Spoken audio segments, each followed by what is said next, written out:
Hey guys, I want to welcome you and let you know how great it is to have you here for the Greater Purpose Podcast.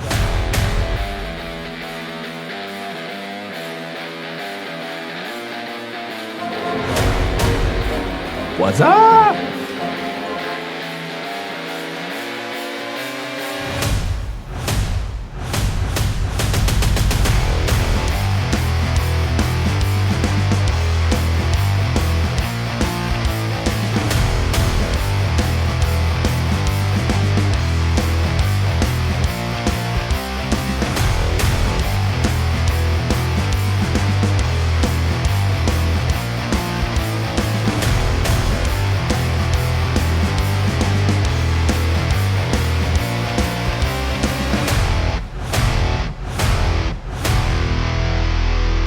Welcome to the Greater Purpose Podcast from the Cubs Room. Cubs Room.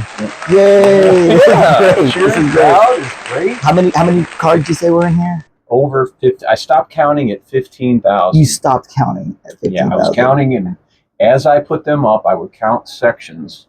And when I got to 15,000, I'm like, you know what? If anybody's got more than 15,000 Chicago Cubs baseball cards on a room somewhere, then they win. So, yeah, 15,000. We are surrounded by 15,000 Chicago Cubs baseball cards and thousands of Chicago Cubs collectible items. And you are welcome to come see the Cubs Room anytime you want. You do not have to be a guest. Now, if you're a godly man, we'd love to have you on here. But you can come see the podcast studio, which is the Cubs Room, anytime you want. Just put a comment in the put a comment in the comments, and we'll hook you up, let you come in and see the Cubs Room. So Cool. Before we get started, before I introduce my guests, let me make sure I talk about our main sponsor, A+ Lawn Care and Landscaping in Gastonia. They do landscaping, tree care, lawn maintenance, land clearing, commercial pole light service, stump removal, accent and outdoor lighting, parking lot striping, irrigation systems, and garden center. They have Buck Yum trophy feed, Black Widow deer lures, case knives. So stop by 1812 East Ozark in Gastonia or call them at 704-853-1107. I'll try to post that up here. Make sure you can see that. Should be in the links also. So support our main sponsor, A+ Lawn Care and Landscaping. Scott Sheehan, one of our county commissioners, is the owner of that business. Also, you can support the podcast by visiting ko-fi. Now, I pronounce that coffee, but I don't know if it's ko-fi, but coffee.com and the Greater Purpose. You can support us there for the price of a cup of coffee. So it's probably coffee. I know. Yeah, so what's a cup of coffee now, $2? Well, it depends on what you get. Yeah, and where you go. Where you go, yeah. Could be 10. Yeah, it could be. Hey! So if yours is 10, you can support us with $10 a month by going to coffee.com/the Greater Purpose, or you could just go to the-greater. Now, Mr. Professional Podcaster over here is going, why is he holding these signs up? It's a visual, because, we should have slides, right? Professional slides come, but I love this idea. It's unique, and you get it on there. Cool. I absolutely love that idea. And it's a visual. Thank you. Yes. I got a pat on the back. I'm Mr. Podcaster. Mm-hmm. So yeah, the-greater-purpose.com. That will also take you to Mr. Bill's STEM education. We'll talk about that a little bit later on in the podcast. It takes you to my wife's Avon, my executive producer, Donna Ward, who is an Avon rep, so you can go there and support her as well. But anyway, so we're glad to be here on the Greater Purpose Podcast. And let me introduce my guest, Isaias Sanchez. Hey. Now, I call him Izzy. I've called him Izzy since the day I met you. I don't know why, and I apologize, but you've never slapped me for it. So I don't know. I think you're the only person that calls me Izzy. It's okay. And I don't know why. It just kind of happened that way. So nickname. So Yes. So tell everybody who Isaias Sanchez is. I'm Isaias Sanchez. I'm an Air Force veteran. I've lived in North Carolina since 2007 in the Statesville area. And I have 4 children, 1 daughter who's 15, and we have 3 sons, 11, 5, and 2. Wow. So, and then my wife, my beautiful wife, Tony, Yep. she's amazing. She's amazing. Yeah. She's a very, very, very strong person. I don't know what I'd do without her. Amen. So. Yeah. Well, I've known Tony since she was in high school, and she was in my youth choir. back at Beulah Baptist So Church. Tony used to sing. Yep, she sure did. Oh, Oh. she don't know. I've got video. Yeah. Yeah. Not solo. She didn't do solo stuff. Yeah, but yeah, she was in the youth choir there, so I've known her for quite a while before she met you. But she's glad she met you too. I know that. Yeah. See, I just saw her, you guys, a couple weeks ago. Yes. And I see that same look in her eyes that I saw the day you guys fell in love. So that's pretty cool. Neat stuff. So Air Force, awesome. Thank you for your service. We appreciate that. So did you fly? No, you know it's so funny. Everybody assumes that you're in the Air Force. Did you fly? Like no, no. There's a reserve for the pilots. I mean for the officers, but I wasn't on any of the teams or anything. I worked finance. Ah, okay. So funny thing is, you love me and hate me. So you know, you got cutting the budgets. You know, it was well, you know, I help people's paychecks and and everything. So we would be out when I was stationed in North Dakota also, just so you know.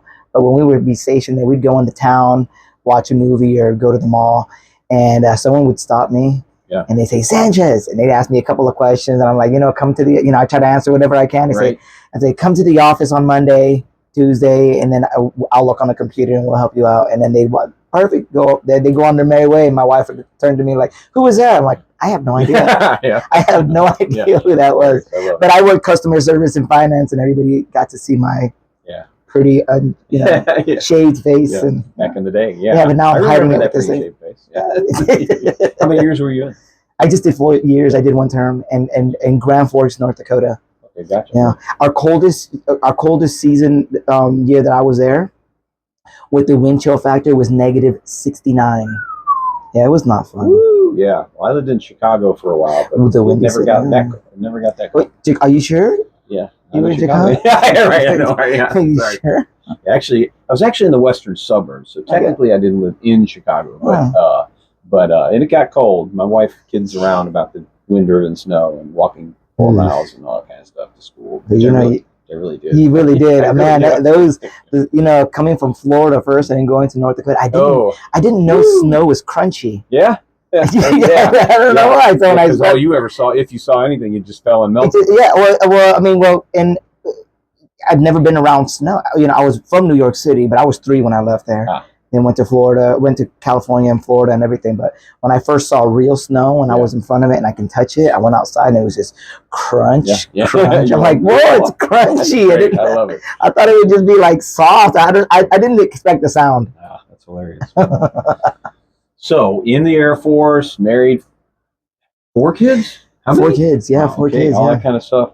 When did you first recognize, when did you realize you needed to become a godly man? I've known you as a godly man since I've known you. Wow. It's, it was early in my life.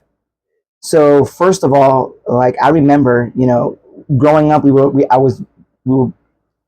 in government projects. We grew up in government projects, and I remember one Saturday morning, I think it was, some white guy came knocking at our door and says, "Would you like to go to church on Sunday morning?" And he was a bus driver for the church ministry, for the bus ministry at the church, and that got me on there. That got me going to church there. It was a Baptist church out in Florida, and from there, that was during middle school. I went through high school, and then when I got out, I decided I wanted to help with the youth. Mm-hmm. So we spent up until recently, I probably did 20 years in youth ministry. So right when I got out of high school, I know I needed to be different if I wanted to help with the youth. So it was early on in life.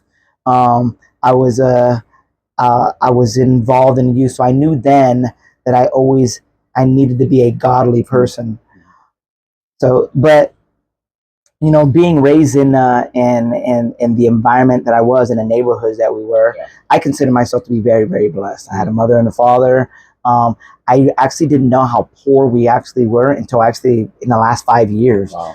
I was like, man, we really didn't have money, but I had a really good childhood, and I never considered myself to be poor. I don't think we ever grew up poor, because I grew up in I had a mother and a father, and so, but I I don't know where I was going to go with that. Yeah, that's okay. No, that's okay. So who is your biggest inspiration then in all of that? So it would have to be Scott Copeland. He was the one who knocked on my door. The bus driver. The bus driver, because I got involved in bus ministry also. Nice. You know, I was either riding in the bus, you know, when we stopped by, but back then we didn't have cell phones back then. Right. So we had CB radios. Yeah. Oh, so we had one at the church, and we would call the people at home. Oh man, sometimes it was rough because we went to some bad, you know, we went to trailer parks and, you know, bad rough part of towns, and so you had to call these people at 8 o'clock in the morning, and that they were up. And so, who's calling me? Why are you calling me? I'm like, well, I just wanted to call and see if your kids wanted to go to church. And most of the time, they're like, oh yeah, I'll get them up. Once they see it was the church people, they get them up, and then I would CV back to the person. Yeah, these people are going to church. And man, that was before cell phones. Yeah, that's pretty crazy. That is wild. Some people out there don't. I lived during a time when there was no cell phones. Yeah, I remember CB radios. We used them all the time. Well, I mean, cell phones were out, but we just couldn't afford them. No, right. Yeah. First one I had was a StarTAC, one of those flip phones back in early 90s, I guess. Yeah, I never had a flip phone. I had the Nokia, the little tiny thing right there. I had one of those. I think a lot of people had. I had nothing with anything. I was always jealous of those people. That's why I got one. No, I'm just kidding. Your phone has gears? Whoa, and awesome. Kind of cool putting that thing. Yeah, that's what it is. Yeah. So the bus ministry strikes a chord with me because I still have connection with a little guy when he was 4. This was back in the 90s. He's in his 30s. Yeah. And Scott Coley, and he was on my bus. He was assigned to my VBS bus every year. And he was the most rambunctious, meanest little kid I ever had. And they warned me the first time I picked him up, watch out for that kid. And so as soon as he walked on the bus, I said, okay, you're sitting right here, right where I can keep an eye on you. And literally from then on, he's been my buddy. So that's really that's cool. awesome. Yeah, that's pretty neat. So and, you know, that's why when I started in 90, it must have been 93, 92, 93. Yeah. When I started going on the bus. So that was right about the same. Of course, he was younger. So the point there, because we're talking about the greater purpose, wherever you're serving, just serve. It doesn't matter where God's got you serving. You step into something, you say, well, this is not really what I wanted, or this isn't my comfortability zone, this isn't whatever. It doesn't matter. If that's what God assigned you to, do it. We had a guy at the church who didn't know what to do. We put him on the bulletin boards and did some other stuff with him. Ended up being church clerk. He's still a church clerk 20 some odd years later. So there you go. You just don't ever know. So. Yeah, you never know. Sometimes it could be a job they already doing outside of church. Yeah. But sometimes it just serving the purpose and touching other lives. That's pretty cool. Neat stuff. So the bus driver. So, all right. So you've been involved in youth ministry. You were already saved in the Air Force. Yes. You're into technical. We'll talk about that a little bit. Your podcast stuff in a minute. You get your huge family going on there with the 4 kids and everything. How do you feel like you're most effective in taking what God's done in your life as you've attempted to walk the godly path and build into other, specifically young men, or even older men's lives? How do you feel like you've been most effective in being able to make the connection there? So I was up until about 5 years ago, I was not like an outgoing person. You were pretty shy. I was pretty shy. It's not like I didn't like to talk to anybody. I was always awkward. I just didn't know what to talk about. I never really got conversations. You know, people would talk about sports. I'm not a sports person at all. Right. I couldn't tell you anything about sports. But in the last couple of years, I'd had a job in radio, and now I do. I produce podcasts for a living now. But I remember one thing that my boss said. He says, anybody that walks in that door, when I was working at the radio station, and goes, you need to make them feel at home. Get them some coffee, water, have them sit down, so ask them how their day was before they get into. I worked in talk radio, so before they would come in 20, 30 minutes early, wait till the one show finished so they can come in. So I would always, so that forced me, because it was my job to go out and talk to people. Hospitality. Yeah. And so when we first got here, I remember going in the town with my wife before we had the children, and everybody would know who my wife was because it was a smaller little city. Everybody just knew who she was. And that has slowly changed because I've worked with, the mayor, I've worked with the sheriff and doing radio and now podcasting, the city officials, different politicians, different business people. And now when I walk into a room, a lot of people, recognize me, and they don't So recognize you have to talk. So I have to talk. Yeah. So now I found myself like I've always loved having conversations. Right. It was just always awkward for me to start. Hmm.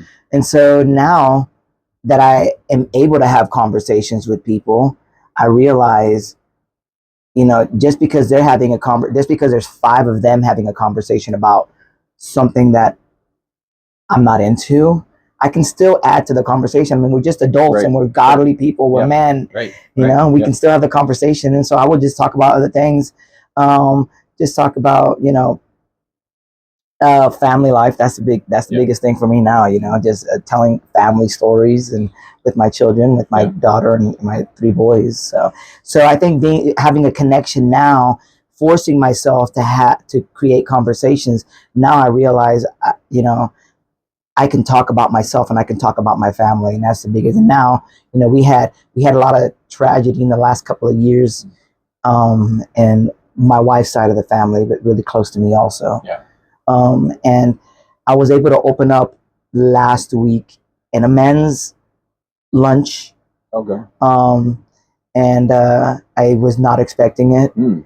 And it was about, they always try to have somebody say something. And but before the person who kind of gets this together, he wanted to say, he was going to say his weekly devotional, encouragement. And then I asked, hey, can I say something? He's like, sure, But you surprised yourself when you asked me I surprised myself. And we talked, and he's like, perfect, I have something, but to be honest, I'm not prepared. Wow. And I'm like, okay, so perfect, I can say something. And to tell you the truth, I wasn't prepared either. Wow. I didn't know how I was going to say this. God prepared you, though.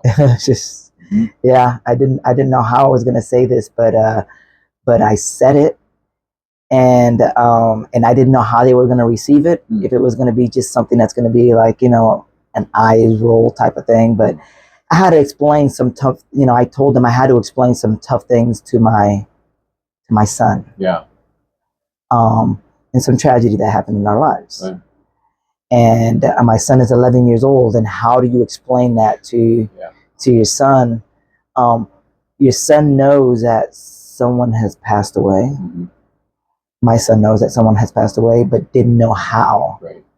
So I was able to open up to them and tell them how I explained it to them. And I know it just seems so, I guess it seems so childish, but even afterwards, people were saying, man, thank you for those words. Sure. I mean, I was tearing up. It's never hit me. It just happened 6 months ago. Mm-hmm. And it's never hit me until really as hard as it did until we had that meeting, that luncheon. Yeah. And luckily it was a much, we usually have about 5 or 6 men there, but it was just 3 of us there. So it was a smaller group. And so a lot more personal there. And that's God using the experience in your life for a greater purpose, because that's what our experiences are for, is to bring about more glory to God, bring back more understanding of God, bring about more knowledge about what God's doing, or just comfort and console, or help bring peace to somebody. So that's cool. That's pretty neat. Now, you mentioned that men's group, and you had mentioned it to me before. Mm-hmm. Is that an open? Open? Yeah. We meet. We try to meet every Wednesday, and I think every month they just pick a different restaurant that they eat at. Up in Statesville? Up in the Statesville area. Mm-hmm. So we meet for lunch. I can tell you that 12 o'clock on Wednesday. Okay. You have to reach out to me or whoever else. Okay. We'll put a link to you in the description. Yes. And so if you're in the Statesville area and you want to be meet up with a bunch of, a couple of other godly men, definitely come by. We hold each other up. We just that was therapy. That was the most therapy I've had in the last 6 months. Just those 20 minutes talking to the guys. Excuse me, about not even 20 minutes. And like I said, I teared up, and if I would have kept on going, I would have bawled. And it was really good therapy, and it's good to have those kind of things with guys, especially because guys are not really known for talking to each other. Suck it up and just keep on going. And that's not really a healthy thing to be doing. Yeah, you need to talk. Oh yeah, it'll destroy you. It'll destroy you. Yeah. So. Well, and that's what I tell guys who come through here and those who watch the podcast and guys I connect with and other. We men have no excuse for not connecting. Yeah. Because here's an example: 45 minutes away, and there's other examples. There's multiple examples just in this county alone, in Gaston County, where men can go and build into relationships with other men, primarily godly men, of course. Yes. But having those relationships is really important. So there's no excuse. There isn't. There is no excuse because, I mean, you need to have a time and to, I wouldn't say just decompress, but it's just to know that you have, because, having children, having a job where you have to support your family, you need to have a time. You need to have other guys that can cheer you on. Yeah, right. Exactly. Encouragement, right. Encouragement, motivation, inspiration. Those are the three things that we touch on here. Oh. And I can literally go through, and of course the women in our lives too, obviously. But, I guess we shouldn't say this, but we expect our wives to support us. So they do. Of course, my wife calls me out when I need to be called out. So that's good too. We need that as well. But it's good to have outside sources of men. I don't know why I'm tearing up, but outside sources of men in your life who can come alongside you and say, hey man, you're doing a good job. Keep plugging away. Or even sometimes you screwed up. Hey, you screwed up, no big deal. Dust it off and move on. So, but you can't say there's not the opportunity. There's plenty of places to get that done. Yeah, there's definitely plenty. You just have to look for it. Yeah. You just have to look for it. Wherever you live. You can't expect to just sit there and be like, there's nothing around here for me, and you're not actively looking for something, because there's coffee shops. There's first thing, just go to a local church and say, is there a men's group around here? I don't want to go to church yet, even if you're not a church going person, but you need to connect with other guys. Right. Just go to a church and say, look, I'm not ready to go to church yet, but I need to find a men's group. And they're everywhere. Yes, they're everywhere. So whichever guy you are, if you're the guy that is sitting there going, oh, somebody's got to come invite me, okay, get off of that. Invite yourself. Yep. Step into it. On the other hand, if you're like us and you're involved in that stuff, he's invited me to stuff. I would invite him, and we're 45 minutes away, so we've been invited to each other's stuff. But if you're the guy that's involved and connected, then you do the inviting. Yep. Step out and invite. Just say, hey man, why don't you come along and join us or whatever. So if they say no, they say no. I mean, I've had times where there's been guys that I've invited a year ago to come to this no agenda breakfast thing that we have once a month, every month, third Saturday, every month. And then all of a sudden they show up. So you just don't ever know. So. Kind of like me in this podcast. Yeah, right. Well, yeah. So yeah, that's a little hard. You have an excuse though. You're a little further away. So. I know, but my excuse is not because I was further away. My excuse was because I was a little scared coming on here. Well, and I'm a podcast producer. Yeah. I'm a podcast producer. I know, right? But I just think, to be honest, I did not think I was worthy to come onto a podcast. Well, so let me tell you this, and none of us are. Not a single one of us are. And I've had to tell guys this on the phone or in text or whatever before. I am not looking at a guy and say, oh, you're so godly, you need to be. Totally not it. And we've made that clear on every podcast, I think, probably ever since we started. We are simply attempting our feeble attempt at walking a godly walk. We are just trying to do what Christ wants us to do. We fail. Consistently we fail, but he doesn't. Yeah. So as long as we're doing what we're supposed to be doing, we could screw it up. Yeah. This bobblehead has been broken 4 times. So during a podcast with hands moving around or something, all kinds of stuff. It has been through all kinds. You can see, if you look close, you see the glue marks. Okay, but it still works. Yes. Okay, it still does its job. Same thing with God. It still serves its purpose. Still serves its purpose. As long as you are serving God, serving Christ, you're full of the Holy Spirit, you're living for Christ, that's the godly walk. So none of us are worthy. We don't pretend to be worthy. We have not achieved. We won't achieve until we get there. And even then when we get there, the glory is about him. So we're here to glorify God. That's what we're trying to do. So I'm glad that God spoke to you Yeah. and said, "Hey, let's go do this." So that's cool. That's cool. I'm glad you made it. So, Well, God speaking to you through you to me, because you kept texting me and That's- texting me, and I was always pushing it off, and I was like, "What am I afraid of?" yeah. Well, that's okay. You got to the point, and this is something that happens in the podcast. I'll have guests lined up, stacked up for a while, and then I've got them in the books or whatever you want to call it, so we're planned out for a few weeks or even a month at a time sometimes. And then I hit a spot, and it's like I just had surgery and I couldn't do a bunch of podcasts. By the way, I'm going to do a podcast on that, just so you know. And then, so here you sent me this message out of the blue when I was literally, I think it was the day after my surgery, a day or two after my surgery. And I thought I'd be in different shape than I'm doing pretty good today, but I thought I'd be in different shape than I was today. I thought I'd be back up to full speed, and you sent that to me, and I'm like, let's do it. So that was good. See, perfect time. When was that? Was just God's timing. Yeah, it was God's time. It was about 3 days ago, was it? Yeah. So you sent me. I don't remember. The last 2.5 weeks has been a blur to me. So. Yeah. Well, yeah, it was from 2 weeks ago. Then you had your surgery, and then you sent me another text, and then I was like, I'll take that one. I have to. God did it. Yeah.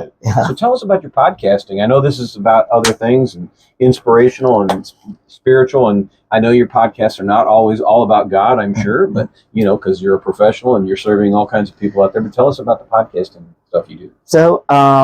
So it's funny. So first and foremost, my studio is called Sow Media, and it's based on the scripture: "You reap what you sow." There you go. Yep. So and the concept I had behind that was, I want you to sow your seed, in fertile ground where you can reap the benefits of that. So, I primarily work with professional and brands. So I work with like my local city. I work with the hospital. They come and do podcasts. Doctors, lawyers, therapists, the chamber come inside there. He's in Iredell County, by the way. I'm in Iredell County. Yeah, Sow Media in Statesville. So, which doesn't mean you have to be in Iredell County. You can be anywhere. Yeah, you can be anywhere. So, I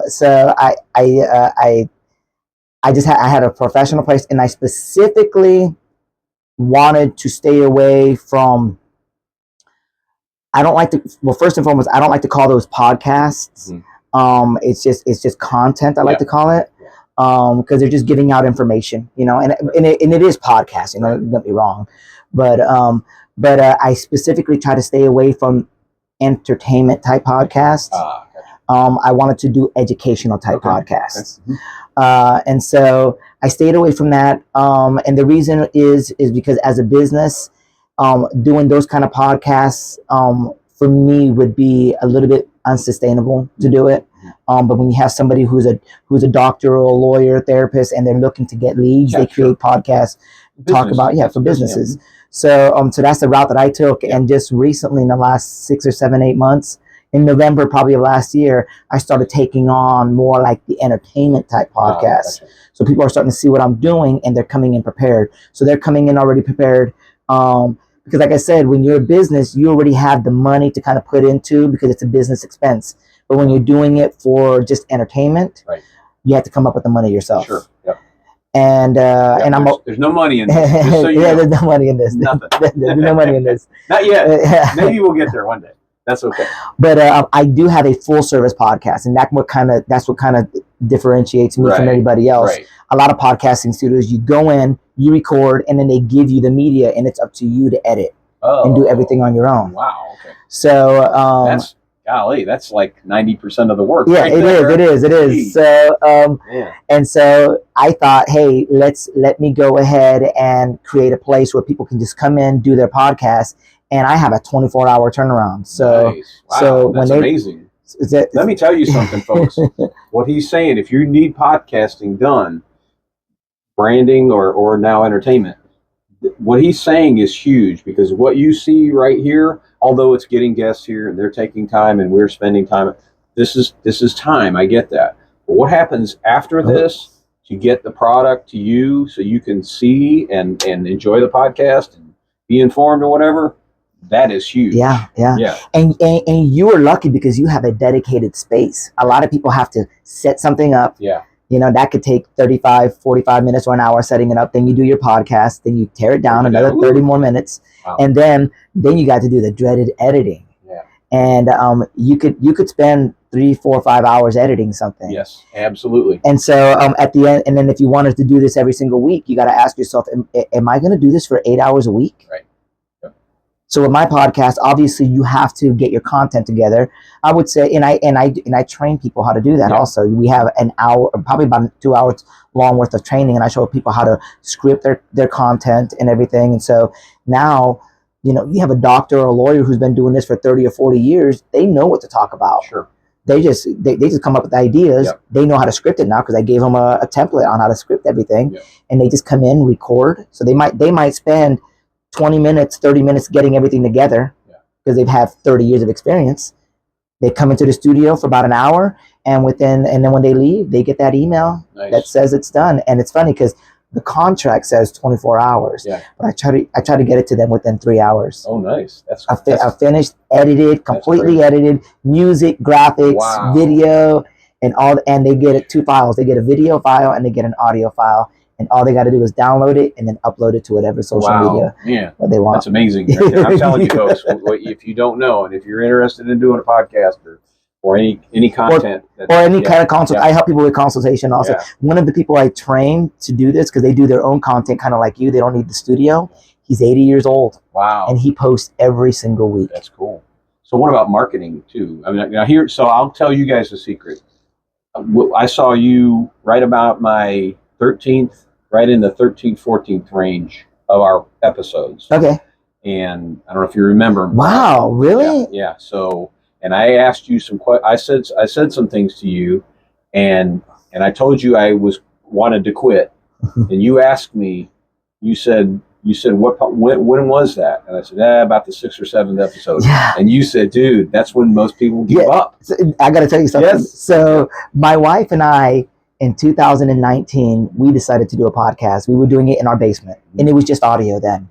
And I'm a certified audio engineer. I went to a recording. Right. I was taught. You did some recording for yes. Bethany. Oh man, years ago. Yeah. And so that was we would record, but I still had to take everything out because I had 2 kids then, and so 3 kids. And so I had to take everything out, set it all up, record, take it down, and then edit the audio. And there was still a lot of time to do. And so we started doing all that. And we did about 7 or 8 episodes, and then I had to have brain surgery. We'll get into that later. Oh wow! Okay. We'll get into that later. And so we stopped for the brain surgery, and I understand. You can that's a legitimate reason to not have a podcast. But then I never picked it up again. Now I own my own studio in downtown Statesville. Yeah. And I still don't podcast. Everything's already set up there. I do it for everybody else, and I still don't podcast. But I looked up a couple years ago. This is before I opened up my studio now, but I opened up a couple years ago. I looked up on Google, like, how many podcasts do people do before they give up? Yeah. If people when they give up. Yeah. And the magical number was 8. Wow, isn't that crazy? Yep. Number 8, which I almost gave up. Yes, it's and we did 8 podcasts, and I never did another one again. And I was like, wow, I'm a statistic, And here's another thing. I went to a ribbon cutting. I'm part of the chamber in the Statesville area, so we went to a ribbon cutting this past week, and I saw another lady that was there, and she started to get in the podcast, and she come up to me, and she's like, I got to tell you something.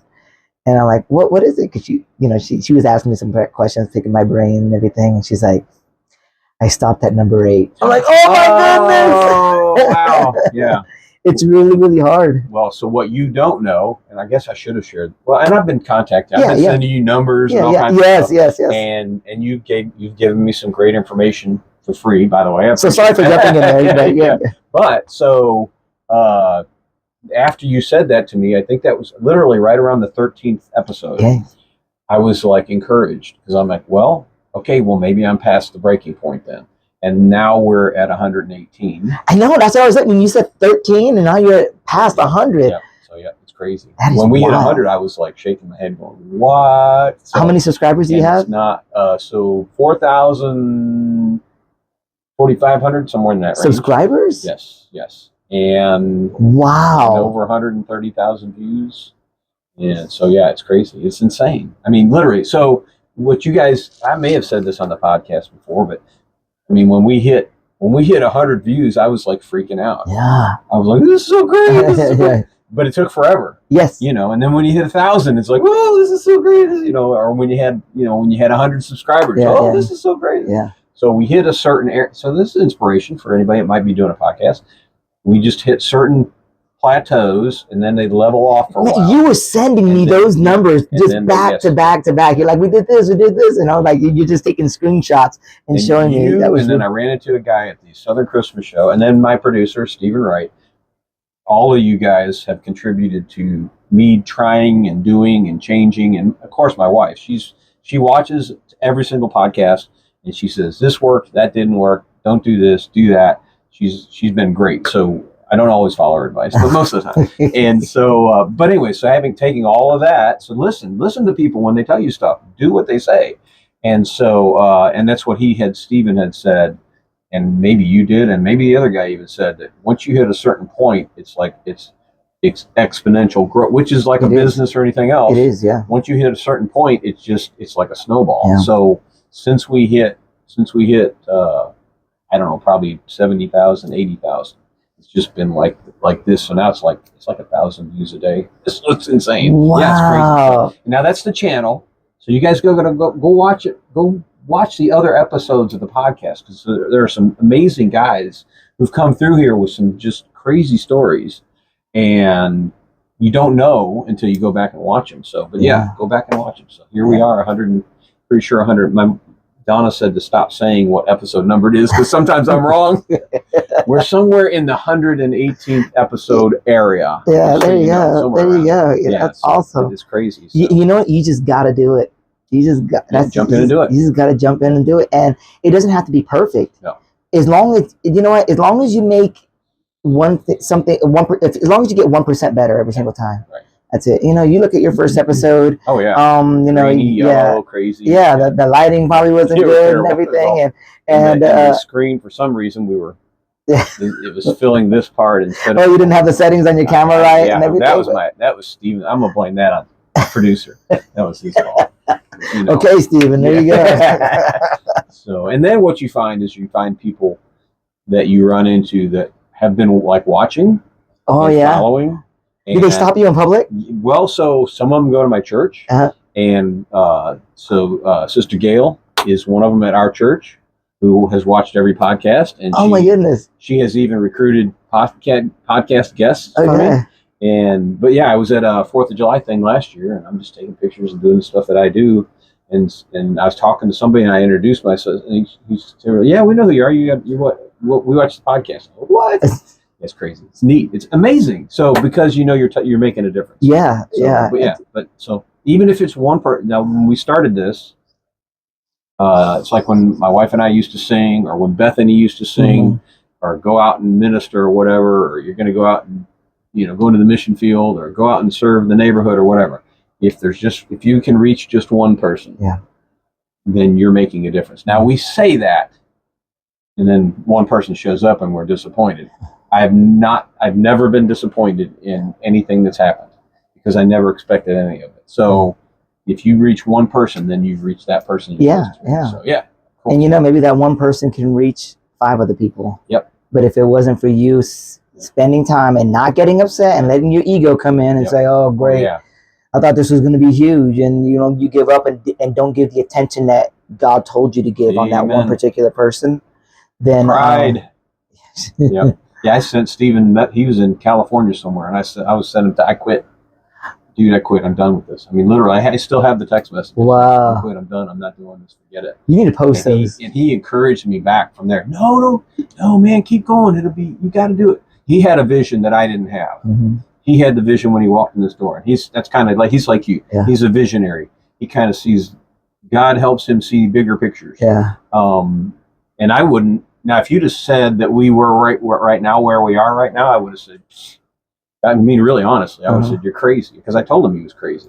But now we're here. So yeah, that visionary thing is important. So yeah. It is. And if you have that gift, use it. Make sure you're sharing it. Yeah. Don't hold back. Don't be embarrassed. Don't be shy. share that gift. Make sure people know, because people like you encourage people like me to do what God wants us to do. Right? Cool stuff. So, all right. So you did want to mention something about your brain surgery, and we got some scriptures. You got some scriptures I think you want to share or whatever. So which direction you want to go on that right now? We can go into the storyline. Okay. I mean, with the scripture, it was the reason. Well, let's talk about about the scripture. Okay. The scripture is Galatians 6. It's 6:7. It's the scripture on, you reap what you sow. Yeah. And which is your so media. Yeah, which is so media, and that really hit hard for me, because I realized that there's more to that scripture also. I can't even think of it right now. I have my cell phone over there, but what is it, Galatians what? Galatians 6:7. Okay. You can't fool God. What is it? I can't remember. Well, anyway, let me just keep on talking. Go ahead. Well, that it goes both ways. Yeah. It goes both ways. You're talking about how you can, the small things you do. You're gonna an apple tree is not going to produce an orange. Right. And vice versa. It's never going to do it. And so when you position yourselves and do what God tells you to do, you're gonna get positioned in better places. Yeah. You want to surround yourself with good people. Now remember also that being a youth pastor, you always try to tell your teenagers, be careful who you hang out with. Yeah. And I've heard, not too many times, but I've heard the excuse where, like, what if I want to be an example to them? Right. And I was like, okay, I will give you that, but you got to be extra careful. And my wife we did a Bible study one night, and I can't remember, it was on kind of the lines of that. And, but she wanted to make a little kind of graphic, do a little tiny play on that. And she had somebody standing on a stool, right? Just standing on a stool. It probably wasn't the safest thing to do, but hey, their parents weren't around. Yeah, right, okay. So we had them standing on a stool. Yeah, exactly. So we had them standing on a stool, and then we realized, okay, now you're standing on the stool. Like, look how easy it is for someone to pull you down, because like you're not just worried, because when you're on the ground and someone's pulling you down, but you're on hard ground, you can probably kind of keep your balance there, right? Yeah. But when you're on a stool, it becomes a little bit harder. You're more aware of how the fall now, so your balance is not there at all, and then the stool's wobbly and everything. But someone can just grab you by one hand, and gravity's pulling you down, and gravity's pulling you down. So it could be somebody who's half your weight that can pull you down from there. Yeah. So you got to be very careful about, hey, I want to be the influence in that situation, because we do want, and we are called to be an influence to other people. Yeah. But you also have to be prepared to be the influence to that person. Exactly. Yeah. You don't want to walk in there blindly and and you're not prepared for that, and you're not prepared to give the right answers. And it's not just about giving the right answers, because the answers are also the way you act. Yeah. Well, and you've got to protect your character and your walk. And if your knowledge and your wisdom and your discernment and all that stuff isn't where it needs to be, then that's not the time to do that. There's a young guy here in Gastonia who evangelizes in all kinds of situations, including in bars and stuff like that. But he's got the full suit of armor. Yeah. And he's ready to go. And he knew that going in. So he does not have a problem with it. And he prepared for himself. He prepared for that. Right. He didn't just say, hey, I'm going to go out with the guys tonight and we're going to go to the bar. That's not the way that's not the way that I don't think Jesus decided to go to the bar, to toss a couple of beers back, whatever, to talk to them. Galatians 6:7, do not be deceived. God is not mocked, for whatever a man sows, this he will also reap. Yes. You can't fool him. Right. You can't fool him. You cannot fool anything. You can put this facade on for everybody else, but you can't fool him. You reap what you sow. Let me go on, because he says, do not be deceived. Oh wait, I'm sorry. Verse 8, for the one who sows to his own flesh, we were talking about that a minute ago, pride, shall from the flesh reap corruption.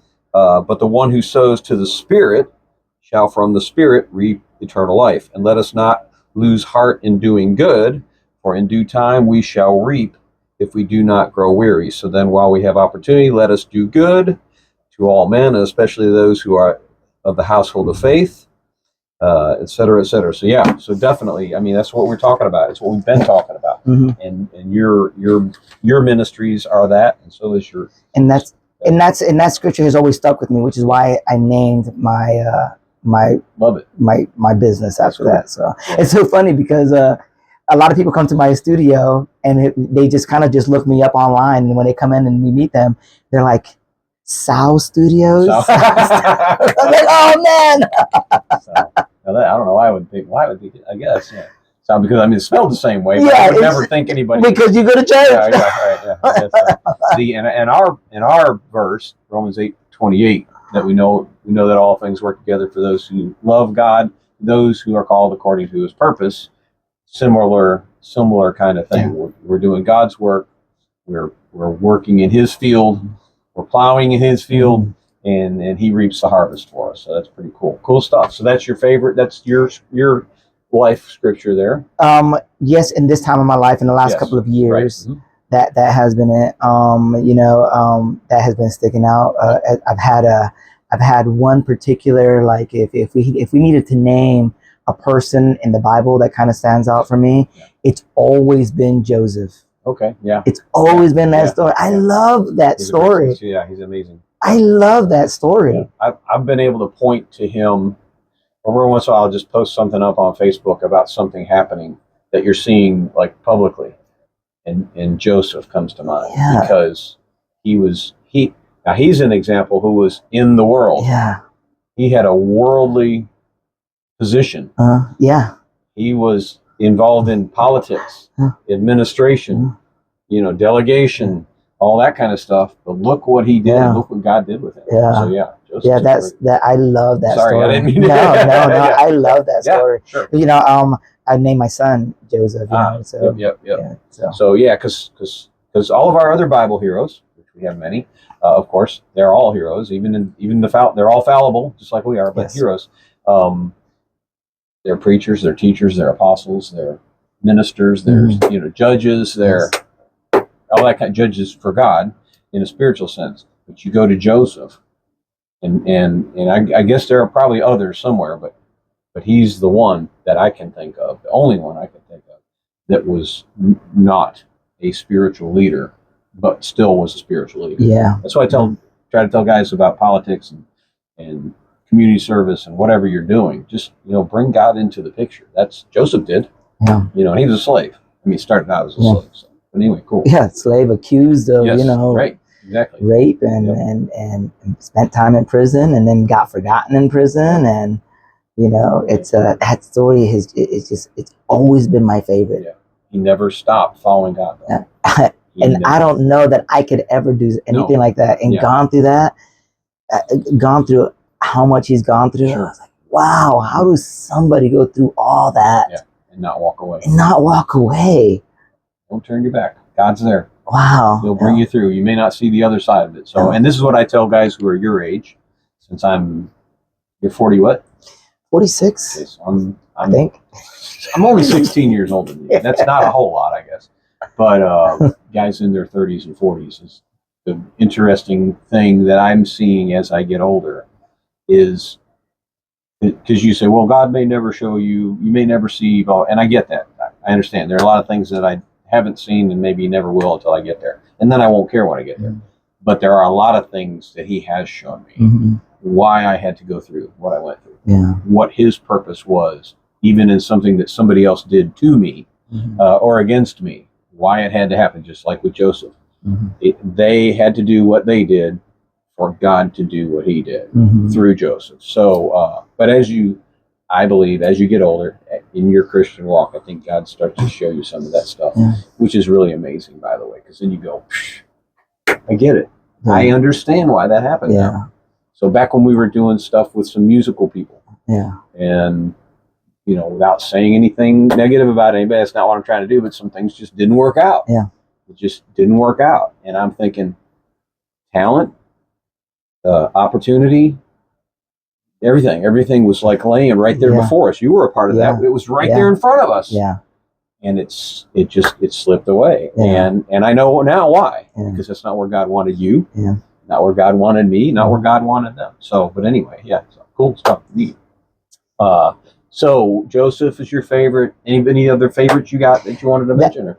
No, that's my favorite there. I just love that story. That was, by the way, so we used to call this the Fast Five, and my executive producer said, stop calling it the Fast Five, because if you want to elaborate. And then I was calling it the Five Favorites, and it's not really that anymore. It's just kind of a conglomeration of stuff to kind of give us some things to talk about. Some things that have inspired you to inspire others. Yeah. So, all right. So is there anything else you want to share before we go to the finale here? Or what's the finale? Yeah, I got No, I don't. Okay. Let's just go straight in. You jump right into it. Jump right in. You're supposed to have a sports story for us. Yeah. You don't do I don't do sports related. You want to know what's so funny? Okay. So back when I was working in TV, I think this is but you can't tell us the story yet. Oh, okay, go ahead. Because I got to do. Do you know you get parting gifts? Oh, do I? Yes, you get parting gifts. So now is it like a glove and a ball? Yeah. Now you get nothing that's valuable. No, I'm just kidding. So what it used to be was this. This was the shameless plug for my businesses.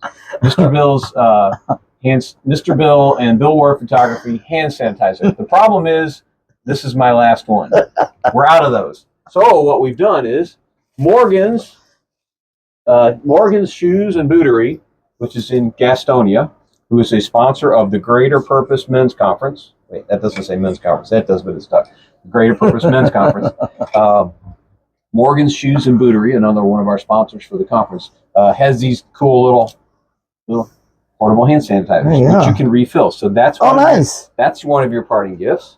You also will receive, and I will autograph for you, this Mr. Bill Willie Ace official Chicago Cubs baseball card, and it says games played. I says I don't play games. At bats, always at bat. Runs to the arms of Jesus. Hits so many, doubles hundreds. Anyway, so we got all that, and I will autograph that for you, and I will number it. I think 117. Something like that. Yeah. We'll number it because my producer Stephen Wright says if I number it, it'll be worth exactly what it's worth when you walk out of here. Oh, awesome! Yes. So don't walk out of here without getting the autograph. Also, something brand new. We have a few of these on hand, so you're going to receive one of these. What's your size? Are you I shouldn't ask that on camera. Huh? Oh. Do you have any mediums in there? Oh, okay. Well, yeah, I took a large, and there's a large. Yeah. So, we can do the large now, and then we can check after the show. So from our Greater Purpose Men's Conference, we had some T-shirts left over. See? Oh, you want to see it? So, and here's all of our sponsors there. So we had a great men's conference this year, but that was our sponsors, and you received the Greater Purpose Men's Conference. Yes. That was our 5th annual conference. But the most exciting gift of all, you get to choose a Lego superhero. What? See, exactly. And you say, why a Lego superhero, right? 2 reasons. Number 1, STEM. I teach STEM, science, technology, engineering, and math. Engineering, the E in STEM, stands for engineering and building. So you have to build your own Lego superhero, like I have built mine. Not here. Do it later. But you can build your own Lego superhero, but also because we believe that in God's eyes, the men that come through the Greater Purpose podcast are superheroes. So you can choose from, let's see. Now this is Gomorrah, not like Sodom and Gomorrah, but from the Guardians of the Galaxy. Star-Lord, also Guardian of the Galaxy. Nebula, also from Guardians of the Galaxy. There's, who's this? Cyborg. I don't know why there's a cyborg in it. There's a, see, my wife and my daughters helped me write. Oh, who's that? I don't know. Another Star-Lord? 2 Star-Lords? War Machine. This is Loki. Now we kept Loki in here because sometimes Loki is a good guy. No, wait, sorry, that's Thor. That's Thor. Ant-Man is in here. Rocket. That's his name. Rocket. Robin from Batman and Robin is in here. Why there's so many Star-Lords in here? There was an Ant-Man. There's a Flash. There's That's somebody from Star Wars. But anyway, There's a ton of Star Wars. what's super? Well, Star Lord is not from Star Wars. Yeah, Star Lord or Star Lord. Yeah. Now this is Captain Marvel, and there are some females like Mrs. Iron Man, Pepper Potts. So anyway, which one do you want? I'll take the Star Lord. Star Lord. I gotta find him. Where's he at? Star Lord. Star Lord. Star Lord. It says Star Lord. That's what it says. All right. There you go. Now you got to tell us your sports related story or whatever it was you were going to go into, since you're not a sports person. I'm not a sports person. Yeah, but you have a story. It's I guess I can go into like I said, I'm not a sports person. I can't tell you any sports stories whatsoever. Okay. So I can go back into my brain surgery and how that whole thing started there. Yeah. So it was 2019. I had my wife was pregnant with baby number 5, and so he was born in September. But right before that, I've had really large tonsils and like adenoids and everything, so I needed to take them out. So I was just pushing it down. Yeah, you know, it's harder to do when you get old. Yes, it is harder. Oh man, yes, it was bad. Yeah. Right before, I would say about 5 months before, my wife looks at me and says, "You want to?" Because our youngest child at that point was about 5, and so she says, "Do you want to get your tonsils taken?" Because we had already talked to the doctor that we had it, but we had not planned to do it yet. Well, that would be a really good idea, right? We'll go ahead and get that thing done. So we got it done just a couple of months before she gave birth. She gave birth on in September of 2019. Okay, come January of 2020. I started getting some headaches, and when I was out processing from the military in 2007, they had diagnosed me with Chiari malformation, and it's basically when your brain stem is trying to squeeze out of your skull, right? Oh, wow. And so and it would give me headaches, and I had medication. So it had been a couple years since I was diagnosed with that. 12 years, I guess, was it, that I known about that, and but I started suffering some headaches, and then they started seeing fluid building up at my spine. Wow. And they said, "You're starting to lose some reflexes," because they did some reflex tests on me. And so I looked at my wife. I was like, you know what? And like I said, this was about in January. They said, I said, I can handle the headaches because I can take medications for that. And now that I know what I have, I know what to avoid from getting headaches, but I don't want you pushing me around in a wheelchair in 20 or 30 years from now. So that was really the determining factor there, because I was losing some of my reflexes on that. It's just a slow process. I never noticed it. Wow. So that was in January of 2020. We decided to go into surgery. It was about maybe March or April. And then what happened? The whole world shut down in March of 2020. Yeah. COVID. Yes, COVID happened. So COVID happened, and I ended up getting my surgery in July of that year. They kept pushing it back and kept pushing it back and kept pushing it back. And the whole thing was eerie because I had my surgery done at Presbyterian in Charlotte. And I talk about, like, when you're not, it was so eerie. Yeah. It was nobody. I mean, it looked like an apocalypse movie. Wow. I would go to just for doctor's appointments before, pre-op appointments, and we just drive through town. It was just the weirdest thing. Yeah. Nobody on the road, right? So I had that surgery. So that was in we started that led up to the surgery in July, right? Right before July, in June, my son started complaining about having headaches.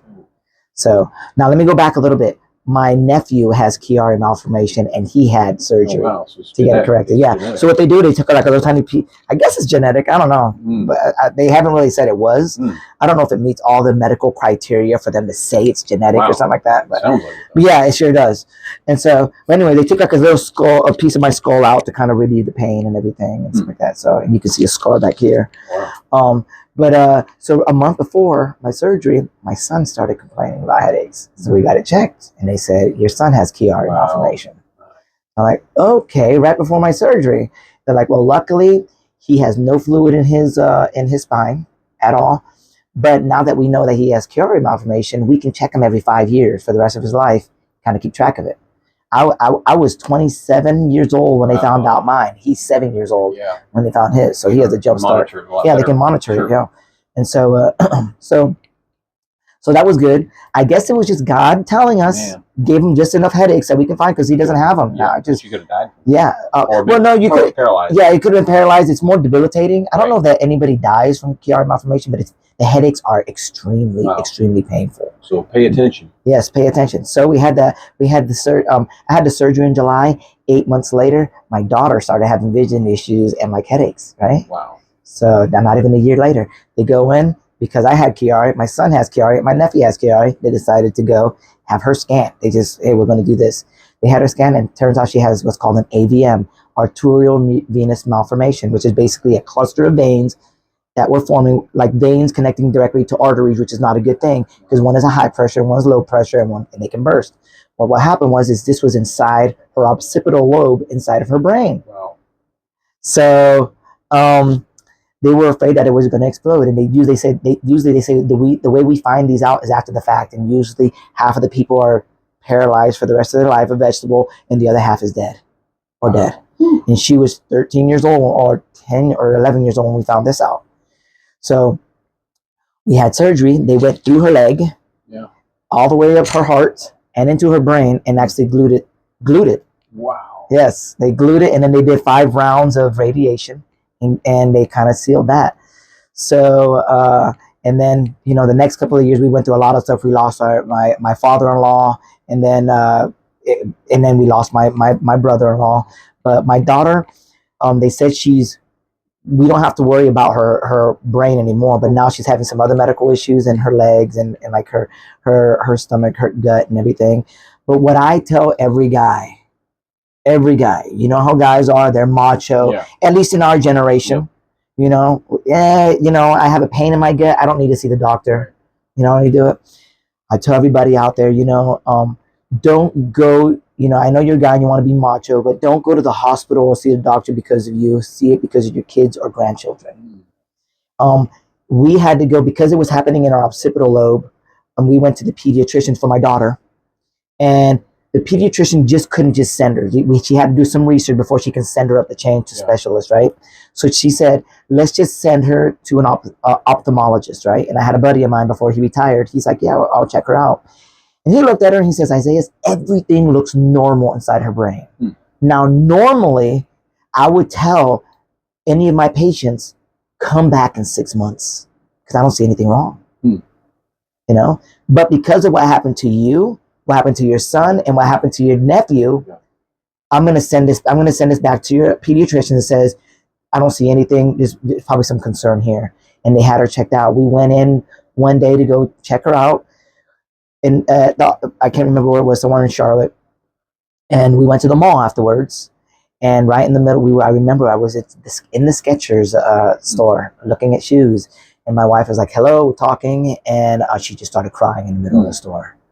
And they said, we just wanted to call and let you know that your wife does not have Chiari malformation, but she says, but she has what's called an AVM, and that's what I explained. And they said, we need to set up an appointment, and you probably need to come in either tomorrow or the next day. We have to get this out immediately. Wow. Ooh, that's scary. So like I tell people, especially guys, I always tell guys a story. Don't get yourself checked out because of you.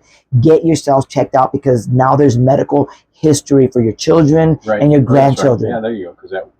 Because of what you had and what they had. They had no reason. They had no reason to not let my daughter come back another 6 more months to check her out again. She could have been dead at that point. Wow, that's crazy. Okay, so. Well, that's an inspirational story. That's my sports story. Well, that's quite a sports thing that you went through there.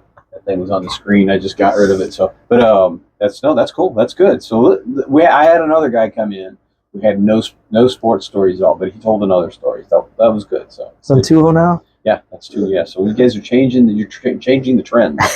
Well, so the sports story reasoning was because we're at the Cubs. Yeah. So, but I've had NASCAR stories. I've had guys who have come in and they were going to tell one story but ended up telling another one. And we've had guys that played Pee Wee sports with some professional athletes like Deion Sanders and stuff like that. Oh, you know what? Yeah. I went to the same school Deion Sanders went to. There goes my sports story. There's your sports story. Look at this. Look, I wasn't going to be the one to break the trend. I thought you had somebody else. That's why. Yeah. Yeah. So there you go. Yeah. You did go. You went to the same school. Yeah. So he graduated years before I did, but he would come back to the school and see the old teachers, and he would be there, and we'd see him. I'm pretty sure none of the teachers are there now than when he was a student. But it was, I think I graduated, I went to school there probably 10 years after he did or something like that. I'm not too sure when he graduated. I graduated in 97 from high school.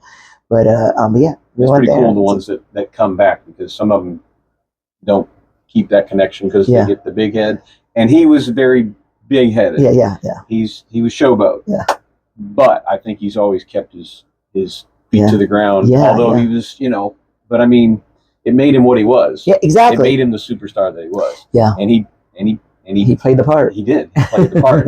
But then you've seen him do some other things recently that have been pretty inspiring. Yes. So, yeah. But that's a good thing to know that he kept his ties there. So well, listen, I appreciate you being here. Thank you guys for being here. If you have anything that you want to share, put them in the comments. Share the podcast, like, subscribe, do all that kind of stuff.